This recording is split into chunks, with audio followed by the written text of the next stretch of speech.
Hey guys! Well, in today's chapter, we are going to dive more into Elizabeth's family, or Sarah's family. We're going to learn more about her children. She's going to allude to some family secrets. I remember when I first read this chapter, there was so much in there I learned just from this particular chapter. So if any of you out there are related to this family, you're probably going to hear about your ancestor in today's chapter because she talks about everyone. So let's go ahead and get reading. Chapter 25. Hannah and I had no more bad clashes after she moved into her own house. When she had her babies, I nursed her whenever possible.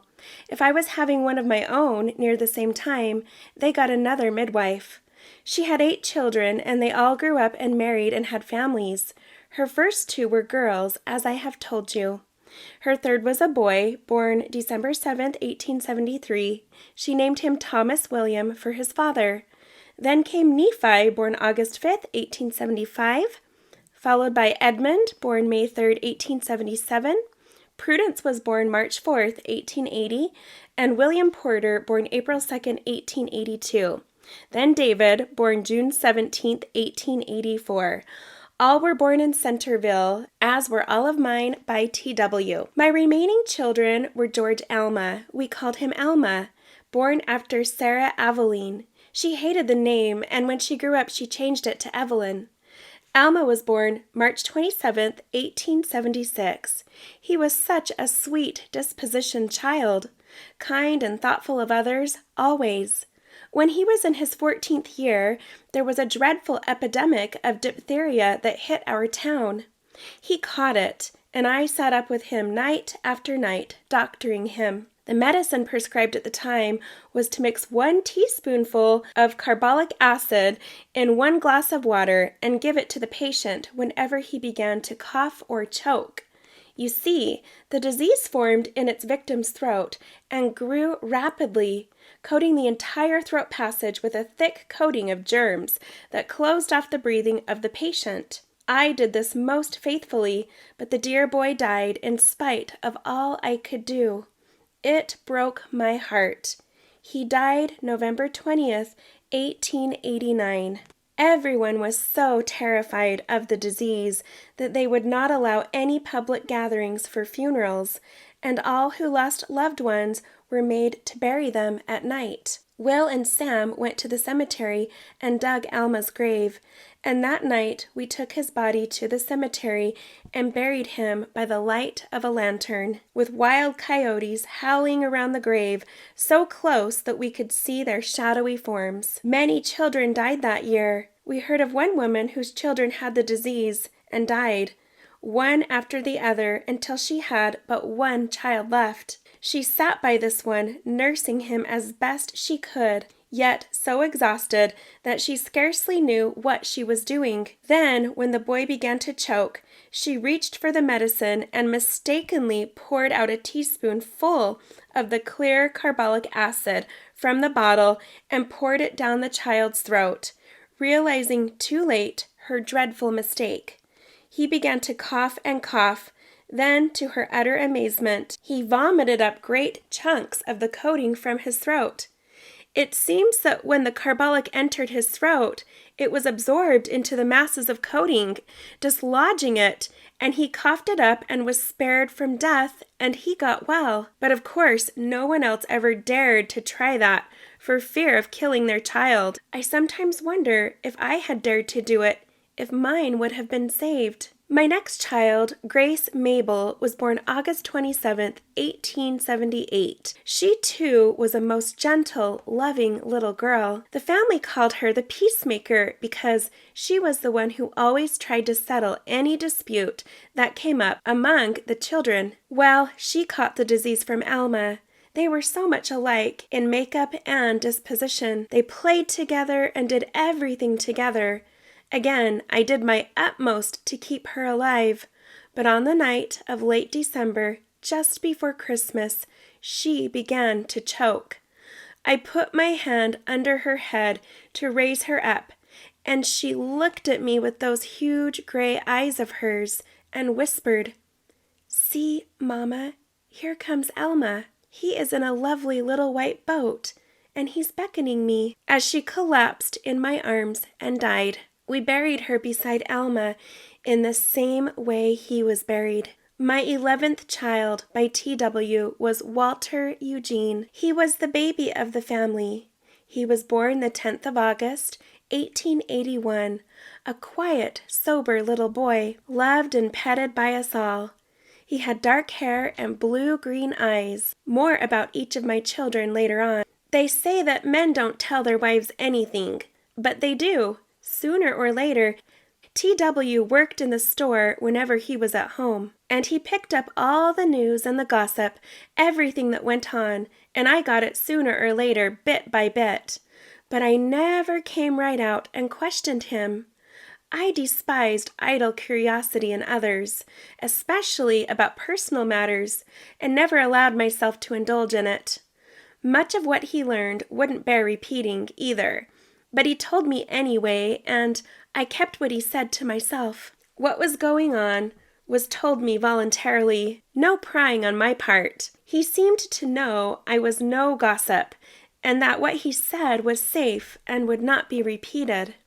Hannah never did plant a vegetable garden, but her children used to like to come down into mine and pull a carrot or two and eat whenever they dared. But I didn't mind that so much. It was having another family under the same roof with me permanently that I couldn't endure. There was so much going on during those years while I was having and rearing my children that I don't know how to tell it all. Our house was nice and big with that very big living room. We had quite a few parties there with our friends invited. In those days, the grown-ups were always fed first, and then the children. One time, I remember when Johnny was a little boy, his most favorite food was fried eggs.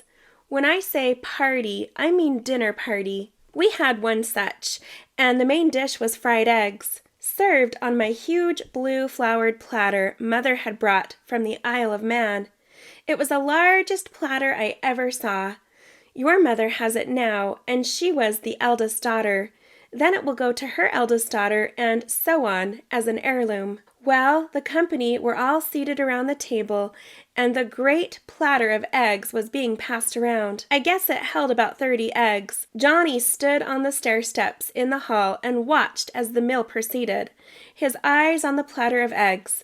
Of course, there were other foods as well, but it was the eggs he cared about. Each person took just one at first, and there were a dozen or more still left. Then, first one guest, then another, would ask the eggs be passed again, until there was just one left on the platter. The child trembled with hope and excitement as he watched. Then a man at the end of the table asked for the eggs to be passed. As he slid the egg off the platter to his own plate, Johnny cried out in sudden frustration and alarm, "Oh, the last egg's gone!" So that everyone there heard his cry. Most of them burst out laughing, but little Johnny was in tears. Hannah's two eldest children, Elizabeth Ann, they called her Lizzie, and Mary Jane, both married in polygamy. The first married Nathan B. Cheney, the 12th of February, 1886. He was 27 years older than she, had a grown family already, and the marriage was not a happy one for her. But her father thought she would be well cared for and consented to the union. She was barely 16 years old. I truly felt sorry for her. She had grown into a fine-looking woman with beautiful dark hair and eyes. She had a big family by him, but later in life she divorced him and married another man. Mary Jane married Joseph Neville in polygamy, September 10th, 1890. Hers seemed to be a much happier marriage, and she too had a large family. All of Hannah's other children married, but not in polygamy. All had children. My Sam married young too. He met his sweetheart in Ogden while working there with his father. Her name was Elizabeth Jane Thomas. They called her Janie. She was Danish, and I liked her very much. But she was terribly strict with her children when they were little, and would whip the little boys if they disobeyed or did something she thought that they shouldn't. Once, one of them made her angry, and she was punishing him far beyond what his father felt was necessary. So he went to the woodshed and got the axe, and brought it out to where the whipping was going on, and said, "Here, Janie, use this. It'll be quicker." Of course, she dropped the switch and began to cry herself. Yet, when those boys got older, it was he who became the strict one and drove 2 of them from home because of it. Your mother, Emmy, was the next of mine to marry. She met your father soon after he arrived in Utah from England. He was 17 and she 16. He saw her singing in the ward choir. He was sitting by his brother, Tom Barber. His name, by the way, is Regal Barber. He turned to Tom and said, "See that girl on the front row in the white dress? That's the girl I'm going to marry." They were introduced after the service, and he asked to walk her home. They kept company until she was 24, and he was 25. They were married in the Logan Temple the 11th of February, 1885. He was a convert, along with his father and mother and family.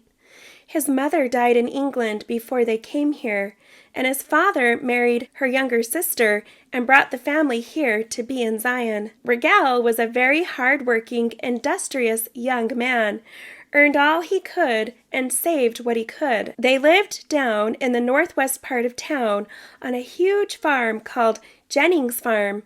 When they first arrived, he and Tom worked there until they found other work. They made a very striking couple, your mother with her deep blue eyes and soft light brown hair, and he with jet black hair and huge deep brown eyes. It was a perfect match. You should write their story yourself. She reminded me before she went on with her own family history. "I must add," she said, "that I liked your father very much. Everyone did. He was a very hard worker, had nothing but the clothes he stood up in when they came here. He and Tom had to help his widowed father with the rearing of his own big family, for his second wife died, leaving 4 little ones to be fed and cared for, the youngest being 6 weeks old when Esther Jane, the second wife, died. Your mother and Tom's wife helped raise the baby girl. They named her Emily for your mother. She grew up to be a very beautiful woman and married William Wilcox and had a large family. Oh me, how I do ramble on, but all these things keep crowding back into my memory as I think of my past, and if I don't tell them to you, I may forget to later on. Your mother, Emmy, was married on the 11th of February, 1885, to Regal Barber. They were so much in love. Just think. They went together 7 years before getting married. He wanted to have some kind of start in life, and I had warned her, my oldest girl, that a woman was married a long, long time. He had to help his father with food and housing, as did Tom. Yes, and he went right on helping him for years and years after he and your mother were married. Often she had to go without because of this. But then she turned to me and nodded knowingly. She's your mother, and I hope you'll one day write her life story in a book by itself. So I'll just tell you that I liked your father very much. He was always very good to me and often called me Mother. I liked all my sons-in-law and my daughters-in-law as well. Not one of them I truly disliked, though some I liked a lot better than others. Johnny was my next child to marry. He chose a very sweet and lovely lady, Ida Oakley Taylor, daughter of President John Taylor. She was 3 years older than he, but that made no difference. They were in love, and they stayed that way, as did your parents, all through their married lives. They were also married in the Logan Temple the 21st of September, 1866. Susan was next. She was swept off her feet by Stuber Oscar Rollins, and they were married the 27th of January, 1887, in the Logan Temple. That girl had many suitors, one especially, your father's brother, Horace David Barber. I thought sure she'd choose him. We all did. But then along came Ben, as he was called, Rollins, and they went together but a short while, and he simply swept her off her feet. Her life was not all smooth and easy, by any means, but they made a go of it. They were so different in makeup and disposition. He a true farmer, rough and ready. She almost the prima donna type, ultra-refined in manner, speech, and looks. Two more extreme opposites couldn't be found if one tried, but they did make a go of it. Ben was a fine, honest man, a hard worker, and made a good living. He was not at all the religious type, as Susan was. They had many differences. However, they raised an excellent family. The first was a boy. They named him Oscar. Then came the 4 girls, Louise, Enid, Thelma, and Josephine. You know them all. When Susan's last child, Josephine, was born, the doctor that attended her came straight from a patient who had died of childbed fever. He did not cleanse his hands, and he gave that dreadful disease to Susan. She did not die, but it left her a semi-invalid for the rest of her life. It was then that Ben truly proved himself as a fine and loving husband, and we all loved him for it. She lived for 15 years in that condition and then died. Nowadays, they'd prosecute a doctor for such negligence, but then nothing like that ever got reported. Mamie married Charles Augustus Parrish. That was another good match, and they lived a compatible life together. They had 3 children, all very talented. Their oldest, a girl they named Afton. She looked like her mother and was as beautiful inside as out. All who knew her loved her. I can testify to that, Grandma, I said. I knew her well. She taught me in the 4th grade in school, and we all just loved her. Later on, her brother, Russell, an excellent violinist, taught me on the violin, and I loved him too. He used to tell me the story of each composer when he gave me a solo to learn. He made the thing seem so natural and lifelike that I wanted to do it exactly as the composer had intended. Mamie's last child, she named Virginia. You knew her too, of course. She was a blonde beauty and went to college and became a teacher and supervisor. They all married and had families. Joseph went to England on a mission for the church. When he came back, he was in no hurry to marry. He studied law and became an attorney. Finally, he married Florence Mosher, the 31st of January, 1906. It was a civil marriage. She was not a member of the church, but a very fine, high-principled woman, just the same, and made him a good wife. They had no children of their own, but adopted a baby girl at birth from Ogden on the 10th of January, 1911. There is a whole story connected with this, which you must learn for yourself someday. I best not tell it here and now. Suffice it to say, the baby was a blood relative of the Whittaker family. They named her Ruth, as you know. She, too, married a Centerville boy, Bruce Walton, and they have a fine family of children. Josephine married Hugh Broadbent Folsom on the 21st of June, 1894, in the Salt Lake Temple. This, too, was a very happy and successful marriage. They have a large family of 2 boys and 6 girls, all grown and married now. I should tell you that Sam and his wife Janie had 7 living children, all of whom I delivered. Janie, his wife, died in childbirth without bringing forth her 8th child. I was there with her. She had a bad toxic goiter, and it literally choked her to death as she was in hard labor. It was terrible. Sam was left with those 7 children. I stayed as long as I could to help out. Later, he married Janie's younger half-sister, Maggie, real name Margaret Thomas. She reared those children and loved them as a mother. She bore 1 child of her own, named Warren Mills Whittaker. As you know, Emmy, your mother, bore 9 children, 4 of whom died in early childhood. John and Ida also had 9 children. They buried 3 of theirs in infancy also.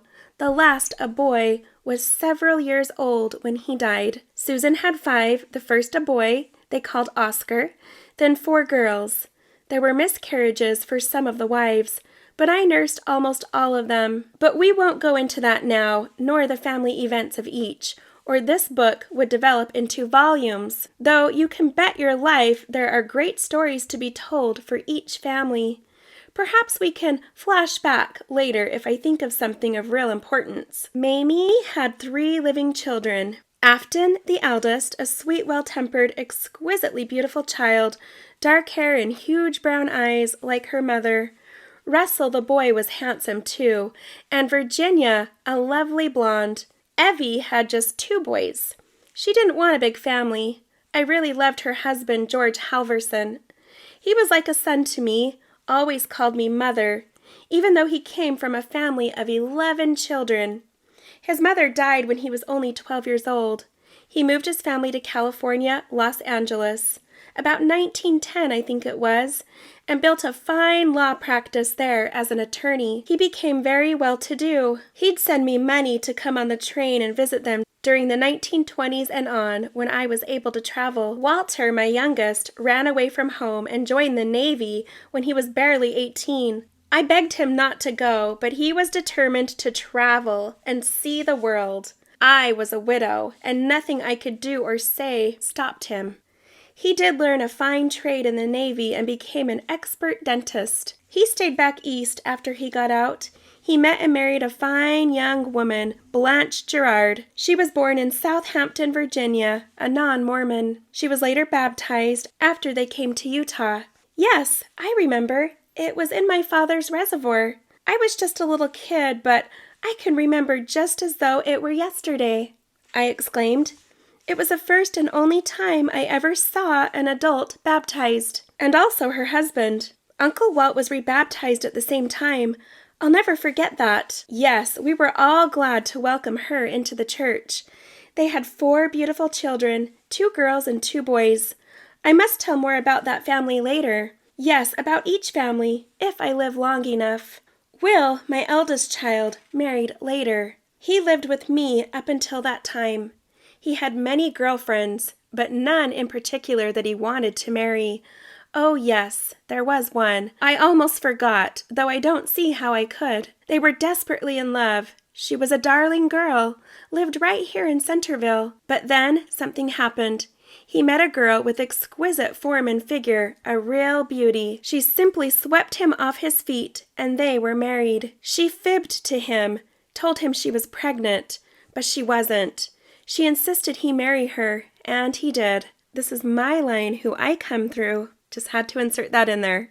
They were married in the big house on April 16th, 1891, and their first child was born a year later, April 21st, 1892. They had 2 more girls. Then she had a baby boy, but it was born dead, or I should say it died at birth. This was not a very happy marriage.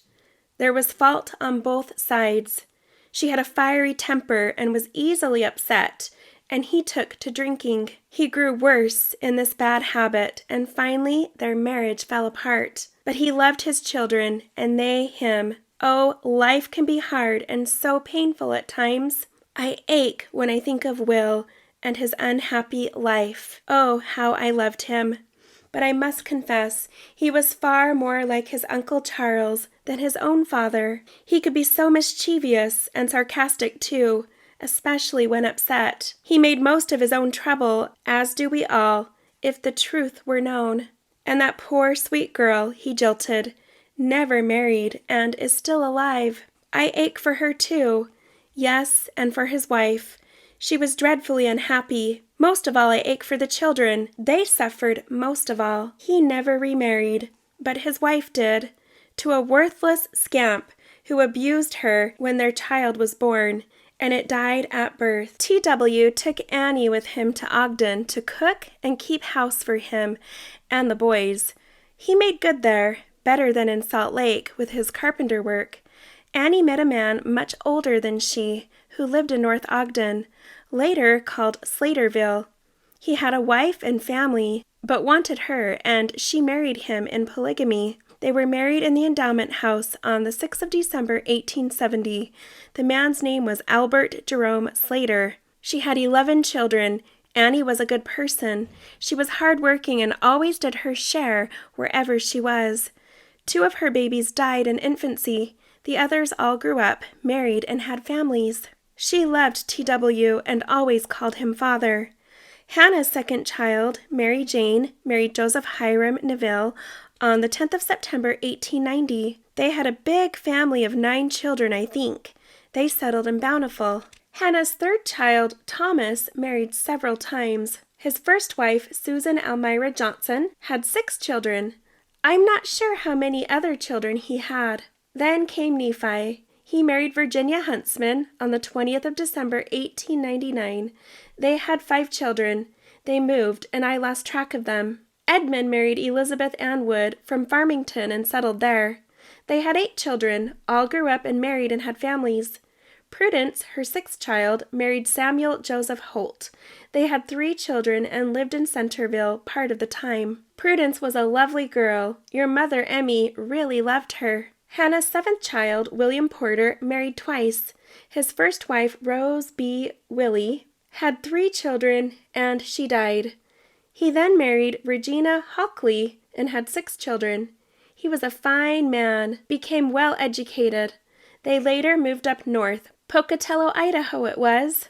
Emmy visited them a time or 2 and was very well impressed. Then her youngest child, David, married Irene Neely. They had 8 children. As the years went by, our children grew up. Her children and mine got along fine, especially those that lived close around. There were no hard feelings among them, but Hannah and I never became at all close. She didn't like me and I didn't like her.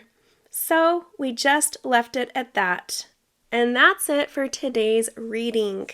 Now there's a story here that I plan to investigate as best as I can and include that in the documentary. And that is the mentioning of the mysterious Whitaker baby who was adopted by one of Elizabeth's children who couldn't have children. And she says in here that it was a blood member of the Whitaker family and that there was a story there. So I'm going to investigate that. Also, I'll be talking a little bit more about my great-great-grandfather, William, who had a tumultuous marriage, and I'll talk about sort of the consequences of that. It's good to know that Sarah Elizabeth's children got along just fine with Hannah's children. I actually recognized a lot of names in this chapter, a lot of last names that are not only in my family tree, but belong to families who live in Davis County, so that was interesting. I was always fascinated by the story of Sarah Elizabeth's son marrying the prophet's daughter. So I have no blood relation to Hannah's family because I'm not related to Thomas Whitaker. I'm related to Sarah Elizabeth and her first husband, Will. So I have no blood connection to Thomas and Hannah's family. And I have a half connection to Sarah Elizabeth and Thomas's children, so they would have been half siblings to William. Anyways, I'll touch more on a lot of these things in that documentary. We're getting closer to being done with the book. Stay tuned, and I will see you next week for chapter 26.